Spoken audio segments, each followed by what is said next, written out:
Welcome to another episode of LifeMastery with Monica Bay, your hub for mastering every area of your life for total fulfillment. And here she is, your host, the healer in heels herself, Monica Bay. Well, hello everyone and welcome to the show. Today I have with me the wonderful Dion Metzger. Hi, I'm so happy to be here. Yeah, thank you so much. She is a psychiatrist and she has been on the Oprah Winfrey Network, ABC, NBC, Headline News, and the New Yorker Times. So you've seen her everywhere and she's here to help us talk about maintaining a healthy mind. Yes. So welcome to the show. Thank you. Thank you for the invite. This is dope. I'm happy to be here. Yeah, good, excellent. So I would like to first kind of just let you introduce yourself. I gave a little mini intro, but there's a lot more to Dr. Metzger. Yeah. So I'm originally from New York. I came here for college to Atlanta. I went to Emory University and fell in love with Atlanta and never left. So I have been here for 22 years. Did everything here. Did residency, my med school, everything. I love the city like crazy.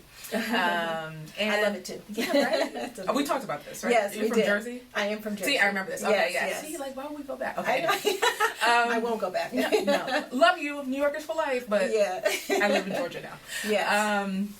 Yes. So came down here, and then once I finished residency, I decided to kind of pursue not only just being a clinical psychiatrist, but also using a platform to educate, because what I noticed is that there's lots of stigma around mental health, especially around seeking mental health treatment, and especially in people of color. Yes. So I decided to kind of use that to launch, and it's been so gratifying. Nice. Yeah, I think that is a really important topic. I mean, for every color, but especially people of color. And I think there's a lot of statistics around that too, right? That we seek out mental health a lot less often. Significantly less. Than everyone else, right? And the thing is, I have a private practice. One thing that I know is that if we go seek it, we don't tell anybody. Yes, so it's like a shameful, it's like kind a shame, of secret thing, right? We will be in the waiting room with like sunglasses and a hoodie on, but with my other races, they go to and they tell their coworkers, "Oh, you should go see my shrink. You should go see my psychiatrist." They have no problems talking about the fact that they're seeking treatment or what they're taking. Whereas with us, it's more hush hush. It's seen more as a sign of weakness, and it really should be viewed just as treatment across the board for everybody. It should, because mental health is everything. If you're not healthy, if you don't have a healthy mind, then forget everything else, because you can't do anything. Yeah. It affects everything. It's huge. And I was telling people that depression is the number 3 reason for disability now. That's the third top reason after, I think it's like heart disease and maybe like back pain, but depression's up there. Wow. So it's the same thing. Even though it doesn't do it physically, it can definitely paralyze you mentally. Yes, it definitely can. And I know I've talked a lot about my experience with depression on the show. Some of you have heard about it, where I had to, when I had a lot of medical issues, and then it led to me developing a depression issue, and then I had to, deal with that, and I was able to heal myself from that. But a lot of people don't realize what depression can really do to a person and to their entire life. So thank you for doing what you're doing. Yeah, for sure. Yeah. And you bring up a good example that a lot of times it becomes like a product of stressors. So whether it's having a lot of medical illness, people who have chronic pain are at high risk for depression. So it can come out of nowhere, but it also can be related to other stressors that are going on in your life. Exactly. Yeah. So what was the catalyst to you deciding to get into this field?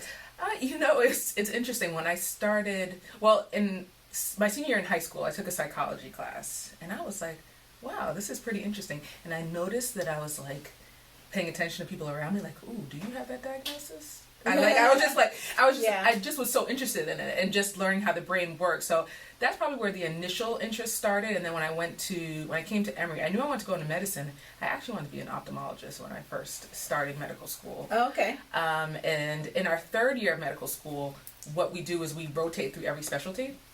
Okay. And I think I did psychiatry towards the end, and we were working in the state hospital, so we see everything. Like, we see the beginning, we see like really acute and severe disease, and I was just seeing the before and after, and I was just like, I just had that kind of light bulb moment that this is what I should be doing, and I like the fact that it has such a broad range in terms of where I can educate and where I can, just talk about things that I relate, because everything comes back to the mind. It does. Romance, all that. So now I just have this large platform where I can teach also, in addition to just practicing. Yes. Yeah, that's amazing to be able to, I think teaching is important. Like that's an important element, because a lot of people need to understand and learn, and in order to be able to grow and come out of a difficult situation. So do you have any examples in your own life where this type of work has helped? Oh, yes, absolutely. I think, especially going through postpartum depression myself, which is very, very common. And it's common with women across the board. I think I definitely, looking back on it, I definitely experienced it with my first. And to the point that I wanted to go back to work. I was like, okay, I'm ready. Like, this is too much for me. So I think kind of being in the shoes of just knowing how paralyzing, I love that word because it's really descriptive, just knowing how paralyzing depression can be, where literally just getting out of the bed is just a chore. And the thing that kind of is always my marker, like I love music, I love dancing, I love movies. And if I stop liking those things and I don't find those things fun anymore, then we have a problem. Yeah. So I think, just me experiencing it and being vocal about it, I think it started encouraging my friends and then my family members. And I was like, well, wait, what if I had a bigger platform? And I talked to people about this and what it was like. And it's been wonderful, because there's something about somebody seeing somebody on television or radio and you're identifying with the same symptoms. Yes. And I'm like, well, shoot, maybe I might be able to get treated too. Yeah, because when people feel alone, then they feel like, there's limited options. Right. And they're, again, being afraid of speaking out and saying something about it makes you even feel even more alone, basically. Absolutely. Yeah. And, cultural, or certain cultures, it's considered kind of weak, where you can't just pray it out. They'll say, well, just go to church about it, you'll be fine. I was like, yeah, but God made psychiatrists too. God made Prozac. They don't have to be mutually exclusive. Yeah, I agree. So we can do both. We can go to church on Sunday and come see me on Tuesday. So unfortunately, in our culture, it's viewed as being weak and just like you're not relying more on your faith, and that's why you're at this point. But that's not true, because if they had a broken leg or if they had a sinus infection, you wouldn't say, oh, go pray that out, go pray out that sinus infection. You wouldn't say that. So it's the same thing in terms of, it's a biological issue, and it's something that you can have really severe symptoms from. So in your practice, what is your actual focus and approach to mental health? So I have, in my practice, I do a lot of women's health. So I work with definitely a lot of new moms, women who are actually just going through transitions in life. So whether it's coming out of a divorce or coming into a marriage or coming into parenthood. I work a lot with that. And I work with a lot of women who've actually been married for a certain amount of time and they feel like they've lost themselves. Okay. So I would say that's one of my specialties. Another thing is I work a lot with anxiety. So I work with like generalized anxiety and OCD, and that goes across the board. So that goes with men and women. Yeah. And another population that I work with, which I've learned to love even more, is young adults. So like high school seniors and the college age has been really, really fun. I don't know if it's because I'm living vicariously through them, but it's just such a great age to work with, because that's the age when the symptoms start. And I love the fact that we're able to treat it early, because that's what's better for the prognosis. And so we're able to really identify what's going on, and we can treat it rather than it be 10 years down the line and they're still suffering. Yeah, and with college students, because of everything that's going on right now in our society with education and the lack of jobs, being able to come out of school, now you have all these student debt, now you have all these student loans, and then it's hard to find a job. Yeah. So do you see more of depression around that as well? Absolutely. And then I see it, it's interesting because I see it in the freshmen, because that's like the ages that we start seeing maybe depression and anxiety symptoms. But I see it in the seniors, because they're like, okay, what do I do next? Because it's not like it was even 20 years ago where you come out of college and you just have a job lined up. I mean, on my way here, my dad was asking me to, if I knew of any jobs for somebody who has a bachelor's in psychology.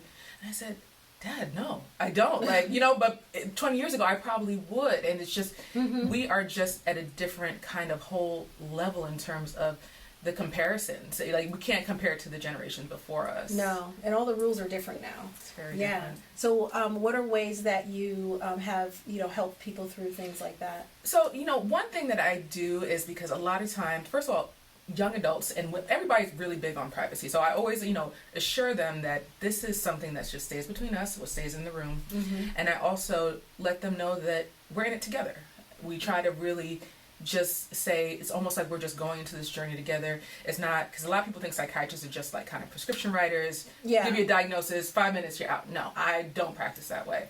Thank you. No, I don't. Unfortunately, there are some psychiatrists who do, but I don't. I get to know you. My initial evaluation is very kind of in-depth, and I get to know everything from your family history to how you grew up, because all of those things play a role into what we're Everything's seeing now. interconnected. They're all connected. So I definitely do that, and I get to know you. And then once you're part of my, patient crew, then we're going through it. When you're high, when you're doing good, I know, and when you're doing bad, I need to know too. So I always tell them, don't hesitate to contact me if something's going on. So even if you have a question about medicine, and I have patients who aren't taking medicine, they just need therapy. They don't even need medication. But I said, if there's something that's going on or anything huge change, don't hesitate to share it with me. Okay. And so what are some of the things that you do with, specifically, say, since depression is number 3, what are some of the things that you do to help people through depression, if you can give some specific examples? Sure. So for depression, the most common treatment is, of course, we use medication, but my initial evaluation, I decide whether we need just therapy. In the milder forms, we can do it with just therapy, and I do a specific type of therapy called cognitive behavioral therapy. Okay, I'm familiar with that. And what that is really kind of helping with the automatic thoughts that, sometimes with depression, it's almost like we have this voice in our head that's telling us something really bad all the time, like you're not good enough, you're not measuring up. Yes. So we're trying to stop that cycle and stop that reflex of having all these really bad thoughts, and just kind of modifying those thoughts, and that it's really successful. It does take some work on the part of the patient. They have to be able to kind of journal and really be able to record their thoughts, but once it works really well. And then I do just an evaluation for medication, and I'm very conservative with meds, so thank you again. I'm very, very conservative. I'm very conservative. As a matter of fact, some people come to me from other psychiatrists who want to clean up their medication list because they feel like they're on too many. I don't believe in being on more medication than you need, and I also don't believe in the side effects outweighing the benefit. I'm big on that. So I said, if you are, the side effects shouldn't be causing another stressor. We're trying to treat and get you better. So I'm very big with that, and I always kind of give that disclaimer that if you're just looking for somebody to just write your script, I'm not the one. I treat what I feel is necessary, and there's some cases where taking an antidepressant once a day is a game changer. And and there's some patients who need it, and there's some who don't.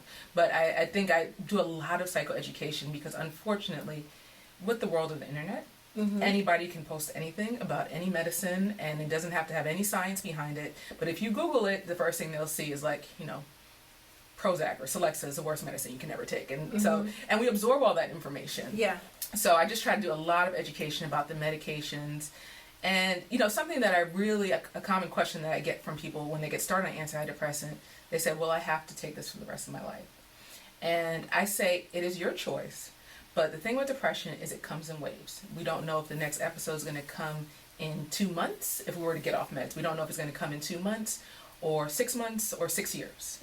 But by taking the medicine continuously, we're helping to kind of close that door in terms of it not happening again. So we talk about it from that perspective, and we talk about how stress affects other parts of your life. So if you're taking antidepressant that's treating your anxiety and depression, you're putting yourself at less risk for maybe hypertension or maybe a risk of stroke or heart disease, because anxiety and all that stress, it can affect our immune system. It can make us more prone to other medical illness.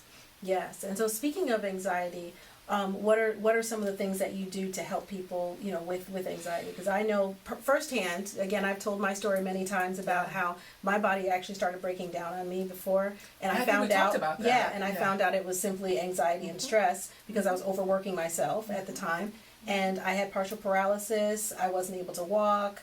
I even got sent to the hospital for stroke symptoms before. My whole side of my face went numb and everything. And so, those are just some examples of how your body can be affected by stress and anxiety. So what what are your tools that you use for that? So outside of medication. CBT is also used for anxiety, because a lot of times anxiety comes from having these thoughts that kind of continue to cycle in how you're feeling. So we do CBT, and we also just work on coping skills. Okay. Deep breathing, separating yourself, knowing what your triggers are. That's huge. But some people don't really have that luxury. Some people just get anxiety that just comes out of nowhere. Yeah. And there's no way to really predict it, as compared to somebody who may only have anxiety on planes or in closed spaces. So we focus on the coping skills, which like deep breathing and are some of the things that we do. A meditation in the morning, and then we also talk about cognitive behavioral therapy, where we talk about just how do we modify those automatic thoughts that are contributing to the anxiety.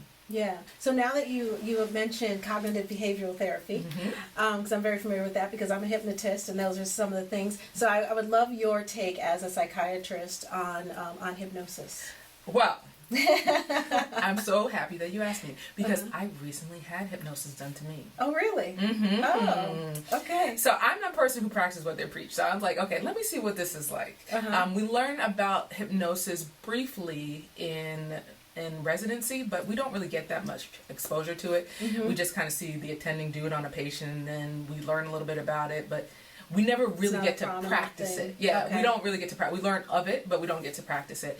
So I had my first experience. I was dealing with a particular stressor last year, and I just, and I was going through it, and I was like, I just need to kind of release this thought. And it was just a thought that was no longer helpful to me, and it was just getting to be destructive. And I did it. I did my first session. I was like, okay, am I going to fall asleep? What's going to happen? And I purposely didn't tell the person I was a psychiatrist, but I think they Googled me anyway. But I purposely didn't tell them I was a psychiatrist, because I didn't want them to think that I was judging, or, or I didn't want them to change anything they were doing, because I was also in the same, kind of similar mental health field. Yeah. And it worked. Yes, it does. It worked, and I was just like, what? And, it's just, so I'm down. Yeah. Like, I'm down. Like, it really does work. And once that, and I was always a fan of it before, just because I thought it was so cool. And I love to talk about the misconceptions that people have of hypnosis. Yes, a lot. Like, you're not going to bark like a dog. Like, no, it's not what you see on TV, and then we snap our fingers, and then, it's not the sunken place. It's not the sunken place. Oh yeah, they probably definitely use that. That's horrible. I was so upset when that movie came out. I'm like, oh great, now you probably can't have any teacups in your office. I can't. No teacups, no spoons, none of that. No spoons. So it's not like what you see on TV. Yeah. It's just really helping kind of get to that stage of like mindfulness. Yes, is probably how I describe it. Nick, you're the expert with this, but so I'm for it. And if I felt like, especially if there were certain things that I couldn't get patients to get past, I wouldn't have no hesitation in recommending hypnosis. Okay, good. Well, and I know a lot of psychologists and psychiatrists that also do hypnosis as well, to kind of combine that in their practice. I just think hypnosis is such a powerful tool, but everyone has a different opinion on it, so that's why I wanted to know what your people really use it for weight loss? I was curious about that. Yes, I actually used to do weight loss hypnosis for people, and it's very, very effective. Yeah, because I had a patient who successfully did it for smoking. To stop smoking. I do that too. Yeah. Beautiful. Yeah, and it's actually pretty quick. Smoking is faster than the weight loss, because you're battling with a whole lot of stuff with the weight loss. A lot of inner dialogue, a lot of things that are deeper within that are creating those problems. But so very, very good. Thank you. So what are your thoughts on how people should prioritize their healthy mind in order to have a balanced life? You got to make time for yourself. I mean, it's my tagline is better mind, better life, because I love that, by the way. Yeah, because it all comes down to our mind. It's not just, you can be running and running, similar to what you experience, and then if you get overwhelmed with burnout and anxiety, sooner or later your body's going to shut down, and it's going to show you symptoms. A lot of times we compare it to a car. Like, when it runs out of gas, sooner or later it's going to stop moving, and it's not going to be able to run as well as it does. So really giving time to refuel is very, very important. And just remembering that self-care is not selfish. I think I just posted about that yesterday. I love saying it because, this isn't just about going to get massages and doing yoga. Like, just do something for yourself. Take time away. And especially if you have other obligations. And this goes for people who are parents. But if you're an entrepreneur or you are a company owner where you have all these different kind of like things that you're juggling, that's stressful too, Yes. And sometimes can be even more stressful than what some of the parents are going through.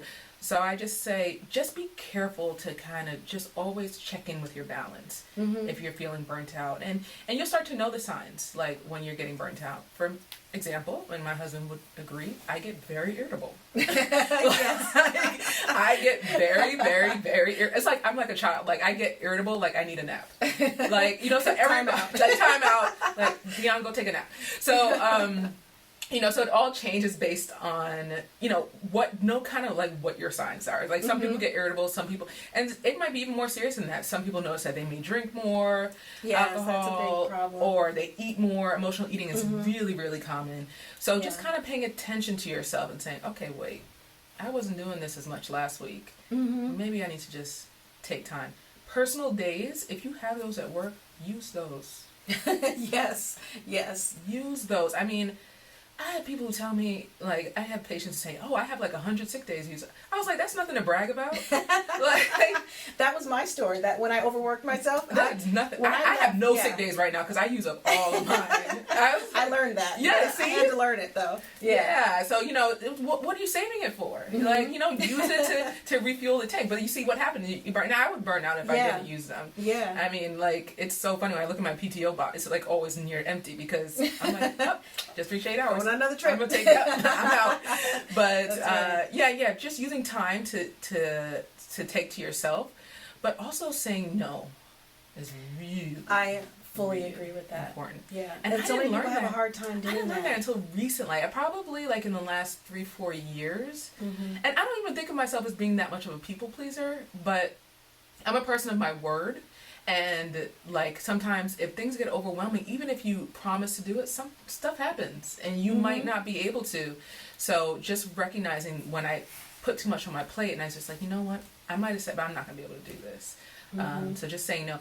And the hardest part is saying no to family members. But it is, yeah. They're included. And including your kids. Sometimes you got to say no to them. Yeah, I might say no when I get home tonight. Yeah. Yeah, because when you're being pulled in so many different directions and you're saying yes to everyone, then, you just explode eventually. Absolutely. And that's the burnout. Yeah. Yeah. So, so saying no and just kind of knowing when you're off balance. Paying attention to your body, paying attention to your moods. And then when you realize you're off balance, taking the time out. Yes. And being like, okay, let me be still for a minute. Because you'll be surprised how well that works. It does. Yeah, just to be like, okay, I'm going to relax. For me, I'm a movies person, so I will eat Oreos and watch Netflix, and I will be content. And I'm going to stay in my pajamas all day. Yep. But, some people might go on a hike and do, whatever it is that you find fun, go ahead and do it. Yeah, because some people think that, I have to meditate all day, but they may not be, not all day, but, they think they have to meditate for a while, and they may not be into meditation. No. They may be into, some people, take dancing lessons, because when you're dancing, you're not thinking about your problems. And so, people do different, And it's, when I do my initial evaluations with my new patients, that's one of the first things I ask them is, what do you enjoy doing? Because that's what I'm going to use to gauge like how you're doing. Are you still doing these things? And I'm also going to recommend it when I feel like you're kind of off balance. So that's usually one of the first few questions is like, when you're chilling, what is something you like to do? And don't tell me just an answer you think a psychiatrist. Like, don't tell me meditation and yoga. Like, tell me like, that's not really, because tell me what you want. And like I had a patient who said, you know what? I literally am totally fine with just watching dog shows on television. Then that's what you should do. Right.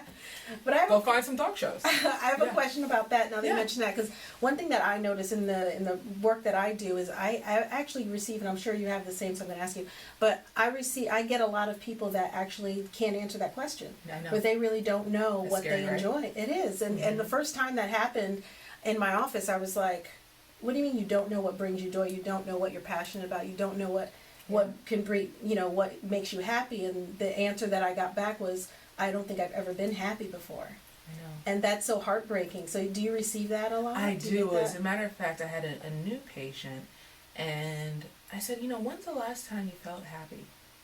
And she looked at me and she goes, maybe like 2003. I thought she was joking. Wow. She was not joking. She was, and she had just gotten used to that being her new norm of just kind of getting through day by day. Yeah. But I always say it's very important to find something that you enjoy, because that's the way you're going to refuel. Mm-hmm. So if you don't know what you enjoy, you don't know what fuel to use. You don't know how you need to refuel, and you're just going to always be running on E. It's clear that I really love that car analogy. Yeah. But yeah, so that's what I always say, is that, you got to figure out what it is, and no judgment. As long as it's legal and it's safe, go for it. Yep. Good. So what, and when you encounter people that don't know what that is, what advice do you give them to try to find out? Oh, I love it. I love that, because then we're going to explore. And I'm like, okay, so tell me, like, what did you... Then I start going into the history, and I start digging. And then you'll notice that when you start digging a little bit more into their past, you're like, well, I did like playing tennis when I was 18. Let's take a lesson. So when you start digging, you'll start hearing a little bit more about their preferences, and you can go from there. And sometimes it can even be starting something new. We talk about that in our book, The Modern Trophy Wife. We talk about The Modern Trophy Wife. We talk about going for the new, like trying something new. I was never a runner. I hated track when I was in high school. Like, I didn't understand why people just ran without a ball and didn't go anywhere. I never understood it. I was like, where are you guys going? Like, what's the goal? Who wins? And I decided, I was like, well, the 30s, the metabolism is not exactly the same, so I need to figure out a way to burn this off. And I started running, and then it's just like, okay, let's do some races. Oh, let's start with a 5K. Let's start with a 10K.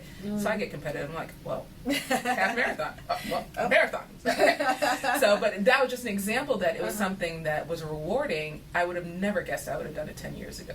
And, just being open-minded. A lot of people think that going for the new is a young person thing, and it's very much not. Yeah. It's not. Yeah, I find that a lot too. A lot of people think, well, I'm 50 years old, I'm 60 years old. Oh, that's the time to do it. It's too late for me to start. No kids in the house? It's not. Go take a lesson. Exactly. Yeah. That's the best time to really start something new and start a whole new life if you want to at 60 or 70 or whatever.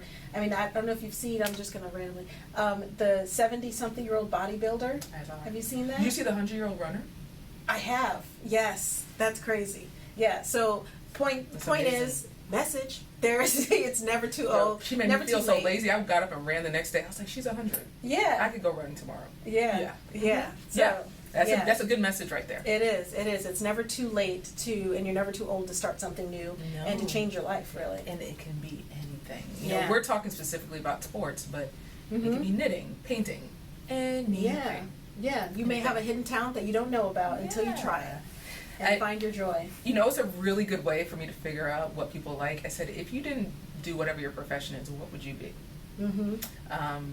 And well, you're probably doing what you wanted to, so you're good now. I wasn't. But then. if you were to ask you when you were burning out that time, it would probably be to do this, right?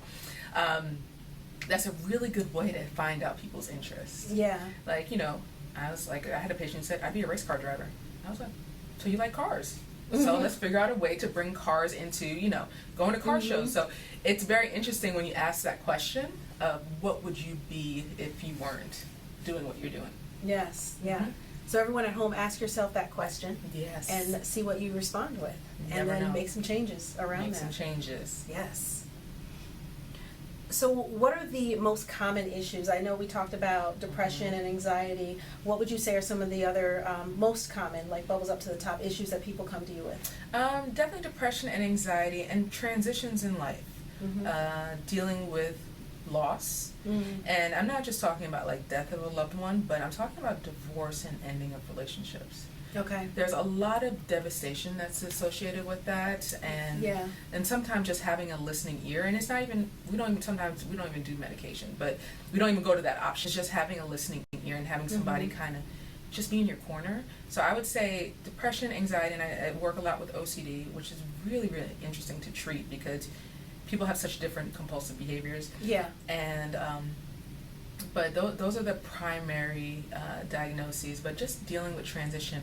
And it's interesting, men tend to take divorce a little bit worse than women.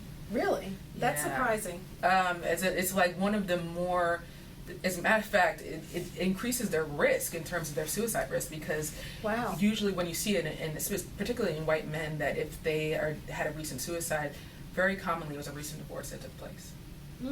That's interesting. Interesting, right? So it's just like, it's a lot of people always think it's the women who are just kind of the victims, but I've seen it both sides. Wow. Yeah, and so we handle things differently. Why do you think that is, where men are more, handle it worse or more harshly? And I think because men are less likely, and I have more power to people men who come to me, I love it, but men are a little bit less likely to, I think, to seek help, and it's kind of like that macho, like, I got this. Oh, I'm good. Yeah. But divorce is a huge life stressor. They said after loss of like a loved one, divorce is the next most stressful thing you can endure. So they just think, okay, I got this. I'm gonna be okay. I'm gonna get through this. I'm gonna go on Bumble. I'm gonna find somebody new, and I'm gonna be good. Swipe right. Right. Exactly. It's like the dating game is so different now. I know. Like, which app do you even pick? That's too many. Yeah. But so they just think that they kind of just stay in their cycle and they're just going through the motions, but they don't realize that it's grief. Yeah. It's grief, because especially if it's a marriage that's been in your life for 10, 20 years, or I've had people who this person's part of their whole adult life. And now they're gone, so we have to treat it like that. We have to treat it just like grief, like a death, divorce support groups. So I'm gonna treat it exactly the same. So a lot of times people are a little bit hesitant to seek it, but I was like, this would be like a loss of anything else. Interesting. So let's transition, since we're talking about relationships, into your book. Yes. Tell us all about your book. Did you hear me do the little I did. mention? I did. You got to. I'm trying to get better at that. Plug. It's like, why don't you ever say it? I was like, okay, I'm gonna figure out. I'm gonna do a plug. Really so it's real clear. So my really good friend, we went to medical school and to residency together. Dr. Io Gathing, she and I wrote a book. Okay. She's a child psychiatrist, and we just noticed that we always got these questions from our friends and other women just about balancing and being able to be the professional mom, but also able to keep things together at home. We're trying to just kind of debunk that myth that you have to pick one or the other, where you have to pick career or family. And we're like, no, you can do both. And this is how you do it. Yeah. And the book is very conversational. As a matter of fact, each chapter is a different one of us talking, and we're just talking about what we recommend and what we do. It's not this very intricate formula, but it's like, one chapter is go for the new, like what we just discussed. Use that time to really to focus on what you want to do. And then, like, Dr. Gathing has a chapter that's just about healthy boundaries. That is such a major topic. I get asked to speak about healthy boundaries all the time, because as women, we have the most difficulty doing that. Because as we're normally the center of the family, we're the one who bring the family together, like, that's true. It's difficult for us. And again, it's about saying no. It's about saying no. They say, it's the shortest word in the English language, but the hardest one to say. Just like, and a very powerful one. Just no. I was like, I enjoy saying no now. No. And the thing is, you don't have to justify it. Yes. So with women, that's a very, very good point. Yeah, with women, we were like, no, I can't because I got to do this. Or sometimes you even make up lies. And we've all done that before. We don't want to hurt somebody's feelings, and we're like, oh, but I have to work. No, you don't have to work. So it's just no. That's a full sentence. And I think it was Shonda Rhimes, and I loved it. I think she was like on the Oprah show when she said it, and she said, no, I won't be able to do that. That's it. Period. Yeah. I was like, God, that's genius. Yeah. Because and I feel like it's letting don't ask me why. Like, I won't be able to do that. Exactly. And that's it. Because family and close friends are very good at guilt trips. They are. You got to put the armor on. So, so that can be really tough. So we talk about that in the book, and we talk about just everything. We talk about online dating, and we talk about just the balancing of relationships and kind of keeping the spark alive in the marriage while you're trying to get ahead in your career. So what tips can you give the audience without, giving too much from the book because we want people to buy the book. Oh, yeah. But what tips can you give around that of keeping, the marriage tight? Keeping the marriage tight, and I'm getting ready to go into 10 years of marriage in August. And I think first thing, we're big fans of date night. We don't think, a lot of couples, and I do couples therapy sometimes, and a lot of couples say, we haven't had a date in like maybe 5 years. I was like, wow. What? Yeah. 5 years? And it's just because you get so much into the routine of, especially if you have kids and just going through your same routine, even if it's stuff without the kids where you're going to your church committees or you're going to work or he's going to poker night. But you realize that once you start doing more things separately, it starts distancing you. So figuring out a way, if it's once a week, I give a prescription of twice a month. That's what I'd really like, of just having a time where it's just the two of you connecting. And I can even say this personally. Like, there was times that, even last year that I got so busy, and my husband, we got so busy with everything going on that we just were going separate directions, and we it's almost like two trains in the night. Yeah. Because if you're both ambitious and you're both going for things, and you can quickly get caught up and realize that, okay, this is hurting my marriage. So date night is huge, and the healthy boundaries actually goes into that, because sometimes the biggest reason for conflict in marriages is what the people outside the marriage are doing. So keeping like your marriage sacred.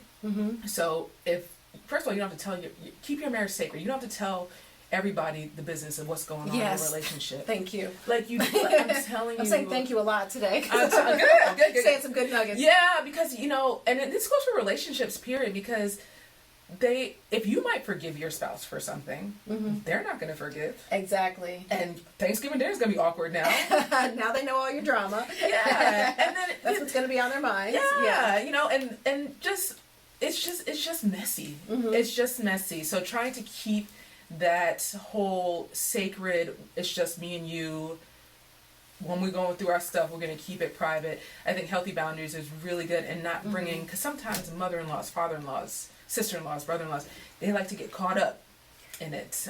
Yes. And we don't have that dynamic in ours, but I see it a lot in others. I see it a lot too in others. Especially for some reason with mother-in-laws and their sons, and there's kind of a balance in terms of who comes first in terms of making the decisions, and wife always does. Wife does. Like, wife does. You have to, it's just, that's how it has to be. Like, if your husband doesn't want to do something, and this is for each one, we call it the couple bubble. If you don't want to do something, and if your husband doesn't want to do something, your spouse doesn't want to do something, you don't do it. You don't do it. You don't ask your mom or ask your sister, what do you think? Like, if it's a decision for the family, it just stays between the two of you. And whether it's your wife, your husband, anybody, it stays between the two of you, and you guys make decisions together. You don't need everybody at the table. Yeah. Couple bubble. I like that.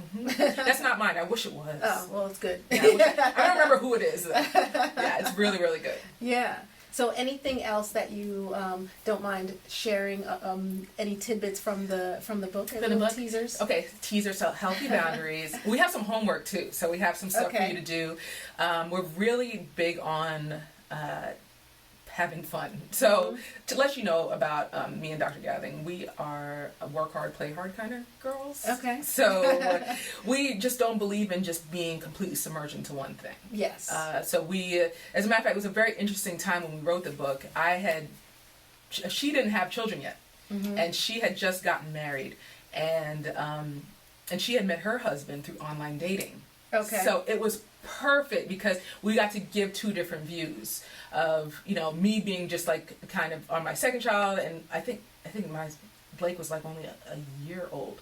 So we were able to give kind of, because she found her prince, like she found him. Yeah. And how it was adjusting to being a newlywed. And I was adjusting to being a mother of two. And it was very interesting for our different perspective. And she's more of a reader than I am, and she's very brilliant. I hope you listen to this, Io, so you can hear me complimenting you. But we'll share. But we speak differently, and I think we complement each other. So that's one of the amazing things in the book, that we're just real, and that's the feedback we've always gotten from people is that they like the fact that we're just really down to earth. You know, when you think of a psychiatrist, you usually don't think of a young black female. That's not the picture you see. Yeah. So just when we walk into the room, it's just like, okay, you know, this is interesting. This is a remix, like, and yeah. And especially with me with the last name Metzger, they're like, they don't know what they're gonna get. That's very true. Oh my gosh, you always see the look in the waiting room, like, oh, like what? okay then. We're not representative, you know. It's the older white male, the Freuds. That's what was the picture of a psychiatrist. Frasier, you know, like that's kind of what was always been part of society's view of psychiatrists. So we're young and we like to have fun, and we would never want to be stay-at-home moms. We are not one of those moms. We are those moms who are about, you know, getting money, getting ahead, and having fun. Yeah. So we are not the Pinterest moms. So, and living life. I salute them. Okay, I have so much respect for stay-at-home moms because I was home for 6 weeks and I didn't know what I was going to do with myself. So I have so much respect for them. It is a full-time job. But you got to know what you are. And I was able to, by week 2, I was like, oh no. This isn't for me. I need to go back to work. So I think from us coming from a perspective where we want families, we have families, but we also like to have fun, and we also want to get ahead. You know, we also want to see where our careers can take us. So it's a different view. Yeah. Yeah. Interesting. So tell everyone how they can get the book. So we are on Amazon, and we're on BarnesandNoble.com. Oh, we're on iBooks too. The name of the book is The Modern Trophy Wife: How to Achieve Life Goals While Thriving at Home. Nice. And the whole thing of The Modern Trophy Wife is that's what we are. So we're playing off of that, where it's just about beauty. The trophy wife back in the day, it's just about having somebody beautiful, stay at home and cook and watch the kids. Okay. Like, no, we're the modern trophy wife now. We got jobs. You know, we're balanced, and we got a hobby. We're, you know, playing tennis, and we're running, and we're also being moms. So we're really talking about the modern day trophy wife. Okay. And there's a part of the book that we talk about our favorite modern trophy wives. That is a teaser I can give you. Okay. Yeah. Michelle Obama is one of them. I'll just tell you. Okay. But she is a trophy wife. Yeah, she Definitely. is. She is. So we give our list of our top modern trophy wives, which is pretty interesting to read. Interesting. Well, everyone, make sure you get that book. It sounds like an amazing read. I'm actually going to get it as well. Thank you. So I can read it and tell you all about it. Thank you. You're a modern trophy wife. I am a modern trophy wife. Yeah. Thank you. There you It's all go. about girl power. Yes, and I have a modern trophy wife. Yeah, because I'm married to oh a my woman. God, you guys are so trophy. Boom, double We the should trouble. interview you for the book. So one thing that before I do that, how can people reach you, and tell everyone how they can reach you and what you have going on? Oh, thank you. So my practice is here in Atlanta, and drmetzger.com is if you want to come see me. That's drmetzger.com. But if you want to talk to me about just kind of learning, because I do a lot of stuff with like television and articles, and just want to kind of read what I'm talking about in the news right now, you can go to my other website, which is kind of my personal website, DionMetzgerMD.com. Okay. And DionMetzgerMD.com, which is where it's kind of talking about what I'm talking about in the news. If there's anything relationship, and that's another reason why I love psychiatry. If there's anything relationship or mood wise, I'll talk about it. All right. So I would also like to know, since you're on TV and you're doing a lot of interviews and things like that, what are you passionate about? What are you most passionate about in the work that you do? What is the message that you have for people? I'm most passionate about people going to seek help. And it's just, I always say that no matter what I do, I love it. I love going up, clearly. You saw how excited I got with makeup. But she's looking fabulous, by the way, for those of you only listening. You're missing out. We're going to take a selfie. Yeah, we're but I think I always say, if I come off of a show, that if one person decides to seek treatment just based on identifying with what I was saying, it was worth it. So I'm really big about us seeking help, because I have patients who come to me who I realize they've been depressed for 10 years, and that's taken 10 years away from their lives. And so so I just, seeking help as soon as possible is definitely one of my my most important, and I definitely look at moms because we're less likely to go because we're juggling everything, and I look at people of color. So I'm looking at kind of those two focuses, and for that reason, just because that's the groups that are a little bit less likely to go right to their therapist or to a psychiatrist right away. Yeah. And just to tag something onto that, also, I just want to also send the message that you don't have to, and I think this is also kind of what you're saying as well, is why you should seek some type of treatment, is that you don't have to actually accept unhappiness in your life. You don't have to, and a lot of people, like you gave the example of 10 years with depression and, anxiety and things like that, and they become victims to it, and you don't have to be a victim because you have, you have control. Yeah. You have resources available to you in a lot of different ways to help you through what you're going through. You just have to seek that help. You have to go for it, and I have a lot of people who say to me, well, I'm boring now, I'm married. I was like, first of all, don't put that into existence, because if you say you're boring, you're going to be boring. A lot of people think, oh, because I'm married or because I have kids, I'm now in this other category. We make our categories. Exactly. So don't use the label of being married for the reason why you haven't gone on a date in 5 years. Just trying to kind of keep it spicy. Yeah. And sex, we'll talk about that.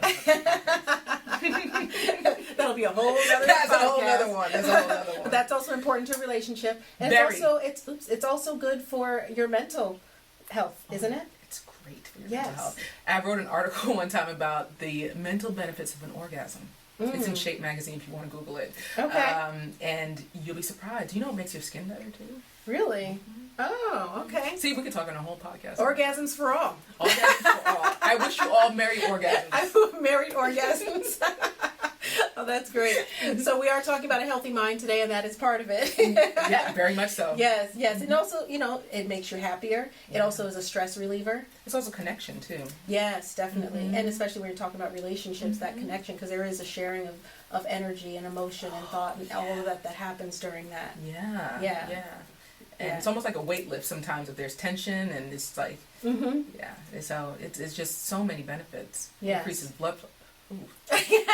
There's so many benefits. What were you about to say? It increases blood flow? It increases blood flow just because everything is, and that's why it's better for your skin. There's just so many benefits to it, and it literally does reduce anxiety. It's found that does happen. It's almost like a release. And do you ever prescribe anyone more sex for? I would tell everybody to reduce their anxiety. I would tell everybody. I was like, remember my rule is if it's legal and if it's safe, go for it. There you go. Makes you feel better, go for it. No, but I have. Yeah. Oh, really? But you'll be surprised, like how many married couples are sleeping in separate rooms or haven't had sex in like 6 months. Yeah, that always surprises me. Or like 2 years. Wow. I was like, yeah, wow. And you do not have to also accept a sexless life. Why would you? You don't have to. Yeah. So, figuring what that is just like, because a sexless marriage can turn into resentment, or it can turn to you distancing. Does. It often does. Or it can lead to infidelity because you're not getting that satisfaction at home. So a sexless marriage is something that we need to talk about. If it's not due to medical reasons, it's something that, we need to usually tackle right away. Yeah. Because it's telling. When you see of what's really going on behind the scenes. Yeah, definitely. So there's the last question that I have for you, which is a question I ask everyone who comes on the show. What does life mastery mean to you, and what does that look like in your life?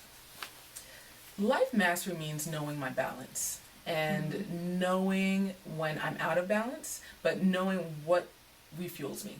Yes. I think that's just it. That's just it. Knowing when I have to take a time out, knowing when I'm off kilter, I think it's about balance. Life mastery is just knowing when everything is kind of in tune, and life is chaotic, but as in tune as it can be with all the chaos. Yeah. But just recognizing when I am not myself, and knowing when I'm kind of off kilter, and getting back to that balance and doing it as quickly as possible.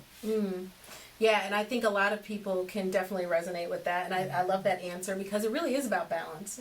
Life is always trying to go out of balance, right? And then things happen in your life because we're human and we live, interesting lives, and things happen that bring us out of balance, but it's always about trying to get back into that balanced state. And balance is really only in the human experience is only really a temporary existence, right?